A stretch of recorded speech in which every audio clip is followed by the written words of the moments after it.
ஆன்மீக நண்பர்கள் அனைவருக்கும் அன்பு கலந்த வணக்கங்கள். இன்றைக்கு நாங்கள் ஆன்மீகம் சம்பந்தமான பதிவில் கதிர்காம கந்தனின் தீர்த்தமாடல் கண்கள் கட்டப்பட்டு நடக்கக்கூடிய ரகசிய அற்புதத்தை பற்றி பார்க்கலாமா வாங்க. கதிர்காம முருகன் ஆலயத்தின் ஆண்டு திருவிழாவில் பார்த்தீங்கன்னா மிகவும் புனிதமான மற்றது ரகசியங்கள் நிறைந்த நிகழ்வாக தான் தீர்த்தோற்சவம் அதாவது தீர்த்தமாடல் கருதப்படுகிறது.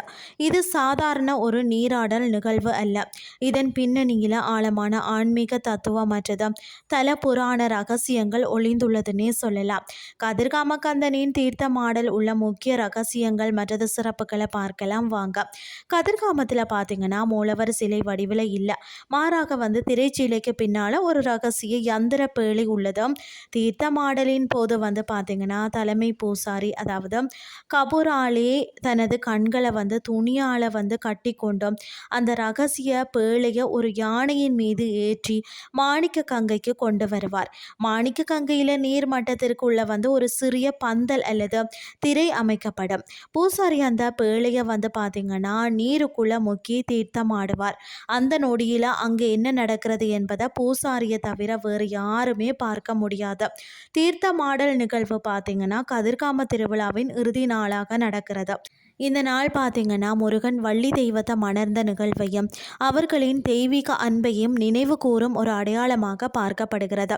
கதிர்காமம் என்பது ஞான பூமி. மாணிக்க கங்கையில் இறைவன் தீர்த்தமாடும் போதும் அந்த புனித நீரில் நீராடுபவர்களின் அறியாமை அதாவது அஞ்ஞானம் நீங்கி ஞானம் பிறக்கிறது என்பது நம்பிக்கையாக இருக்கிறது.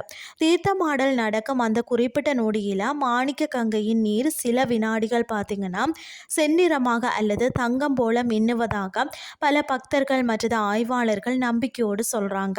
இறைவன் அந்த நீரில் மூழ்கி எழும்போது தனது தெய்வீக ஆற்றலை அந்த ஆற்று நீருக்கு அளிப்பதாகவும் கருதப்படுகிறது. வள்ளியம்மன் கோவில் அருகிலான தீர்த்தம் அதாவது தீர்த்தமாடல் வள்ளியம்மன் கோவிலுக்கு அருகில் இருக்கக்கூடிய மாணிக்க கங்கை துறையிலேயே சரியாக நடைபெறுகிறது.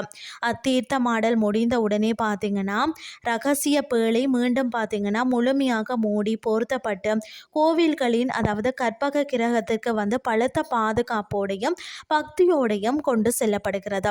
அடுத்த நாள் திருவிழா வரை அந்த பேழை திறக்கப்படவோ அல்லது வெளியில் எடுக்கப்படவோ மாட்டாது. கதிர்காம கந்தனின் தீர்த்தமாடல் என்பது வெறும் சடங்கு அல்லங்க, உருவமற்ற பரம்பொருள் அதாவது நீர்குண பிரம்மம் இயற்கையோடும் அன்போடும் வள்ளி மனித ஆன்மாவோடும் இணையும் ஒரு தெய்வீக ரகசியமாகும்.